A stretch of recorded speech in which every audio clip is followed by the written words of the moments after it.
Conversations with Daphne, December 31st, 2019, New Year's Eve.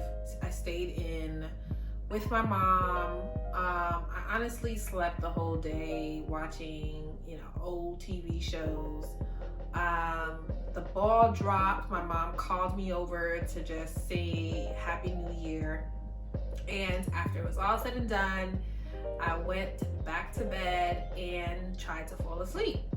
So as I'm trying to fall asleep, I'm cuddling myself, and I feel my boob and I feel a lump. In my mind, I was like, that wasn't there when I took a shower earlier. That's weird, but it's probably nothing. So instead of getting kind of worried about it, I just went to bed. And then the next day, which was now January 1st, still January 1st, because the ball dropped, I took a shower, and then I looked at myself in the mirror, and I can visibly see that my left breast was larger than my right. Showed it to my mom, and my mom was like, you need to make an appointment. So even with all that being said, I didn't initially think, oh, this is cancer. I just thought that maybe I had a cyst or something. Cancer was the furthest thing from my mind. So January 2nd, I walked into the doctor's office and saw my primary care physician. When she examined me, she referred me to get a sonogram, as well as, no, she just referred me to get a sonogram. I went in to get the breast sonogram. They told me once they did the sonogram, they were looking at the ultrasound. They told me that they wanted me to do a mammogram that day, and they told me that I needed to come back for a biopsy. I did a mammogram. It was extremely painful, my first mammogram. You have to remember, I'm 34 years old. We don't get mammograms at 34. So that's something that I wasn't accustomed to. I didn't know what to really expect. I've done hand exams. My doctors have done hand exams, but never a mammogram. So I did a mammogram, and because there's something there, it was painful when they were trying to get the image of whatever that was there at the time. The lump, whatever, the mass. And that Monday was when I went for the breast sonogram, and Friday was when I had my biopsy. When I had my biopsy, it was kind of like scary. I've never had any surgery, never been to the hospital other than like going because I had a small little car accident where I needed to just go to the ER and make sure I was okay.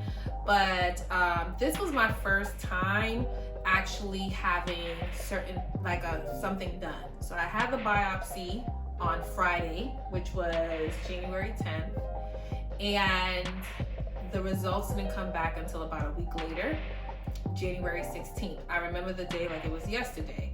I went to work. While I was teaching, I'm getting calls from my doctor's office, and so I have to excuse myself because I'm worried, I'm tense. I already know that I'm going to the doctor. I know I'm gonna get my results today, so I was very, very anxious and tense. So I would step out the classroom real quick to take a phone call, and so, like, a secretary from the office was saying, oh, your doctor just wanted to make sure that you were coming in. And I was like, okay. After my first period class, I received a call from my doctor herself, and she told me, oh, just wanted to make sure that you were coming in today. So I said, yeah, my appointment is it was in the afternoon, it was after work. I'll be there today. Hung up the phone, and actually I didn't hang up the phone as of yet. I said, is everything okay? She didn't want to talk to me about it. She said, you gotta go to the doctor's office. So automatically, you already know what I'm thinking. It's the worst. I started bawling in my classroom. I went to my supervisor, my immediate supervisor, and I told her. At that point, no one at work knew what I was going through. So when I went to her office, I was like, I gotta go. I felt the need to go to the doctor right then and there. And I was excused. I left for the day, and I went to the doctor's office. My mom met me, and we waited because we were walk-ins. They were not expecting us at that time, and I think we waited maybe, it felt like forever, but it was a long time. It was probably 2 hours or more. And I would see my doctor come out and call patients that had scheduled appointments, but there was a time and point where she was not calling anybody in, and so she wasn't coming outside. So I began to get nervous, and my anxiety levels were like on 100, and I kind of felt like she was like preparing to tell me.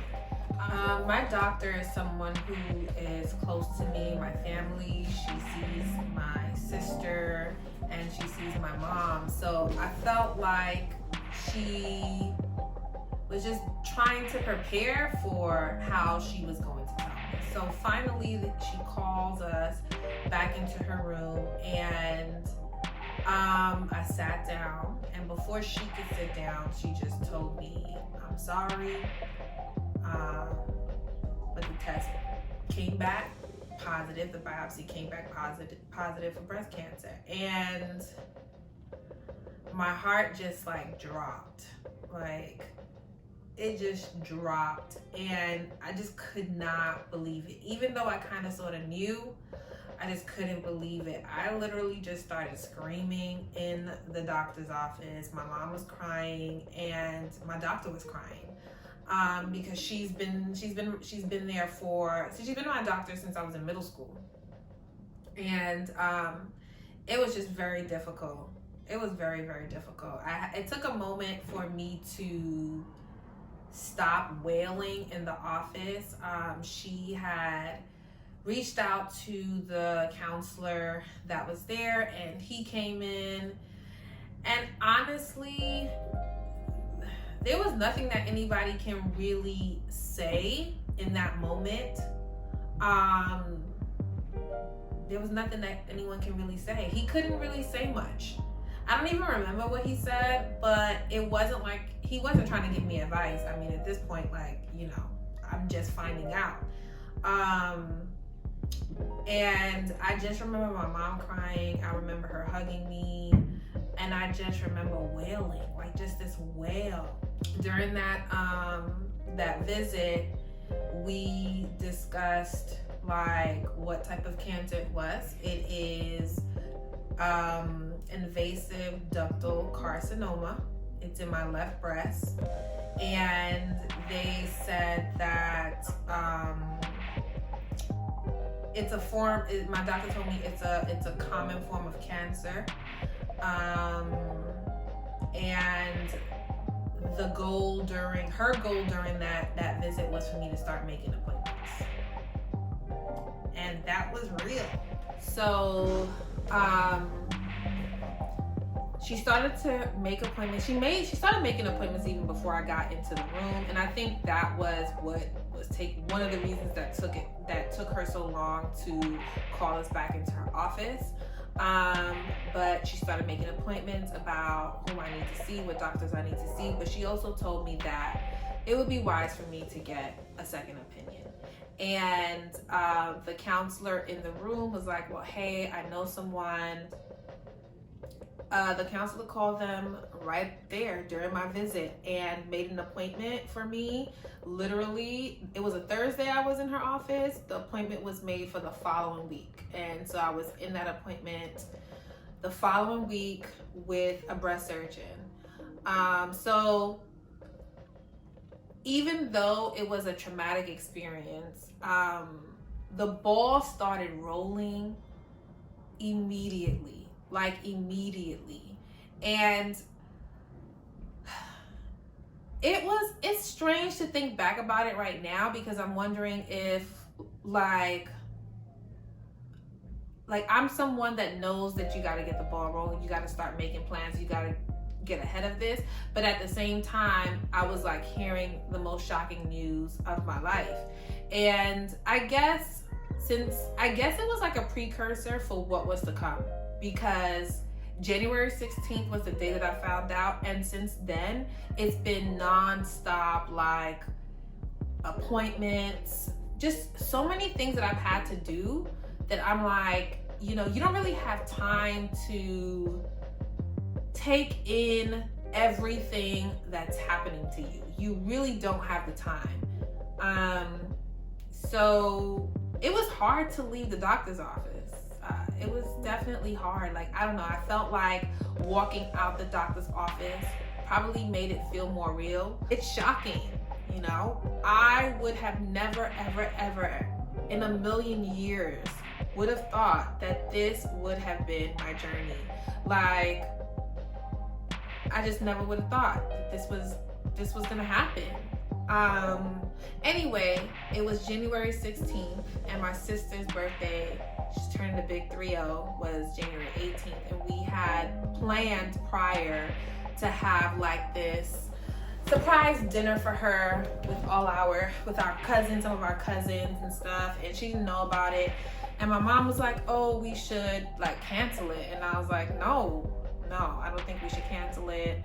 I think we should still have it. And so that Sunday we still had it, and it was good. It was good to be around my family. It was good to have a good meal and just have a good time. And I think what I realized thinking about it now is that, you know, life keeps going on. And so you just gotta do what you need to do, take care of yourself, and keep on going. And so honestly, that's what I did. I know I was in denial. That's just what it is. Once I found out and I made my appointments, at that point, I just didn't want to know any more information. I didn't want to know, like, I didn't look at my results, the paperwork that I was given back. I was not on YouTube at that time. I was not searching up videos. I was not reading anything. I wasn't getting any pamphlets. I didn't want to know anything. One of my friends she stood up, she initiated becoming my advocate and coming to my first appointment, because she knew that I wasn't in the right frame of mind to be able to ask the questions that I need to ask, say what I need to say. So she helped me out a lot. Yeah, that's my diagnosis story. Oh, I don't even think I told you what stage I'm in. I was diagnosed with stage 2 invasive ductal carcinoma. I am HER2 negative. I am estrogen and progesterone positive, which means that my tumor is fed off of my hormones. So thank you for listening. Thank you for hearing me out. Thank you for being an ear, really. If there are any questions that you have about my diagnosis, just send them to me in the comments, I guess, and I can get to you. I can respond to you. Other than that, the next set of videos is going to be more information about my chemo journey, what I take with me to chemo, just a range of things, ideas that I've had. But if you have any suggestions, please let me know. We'll chat in my next video.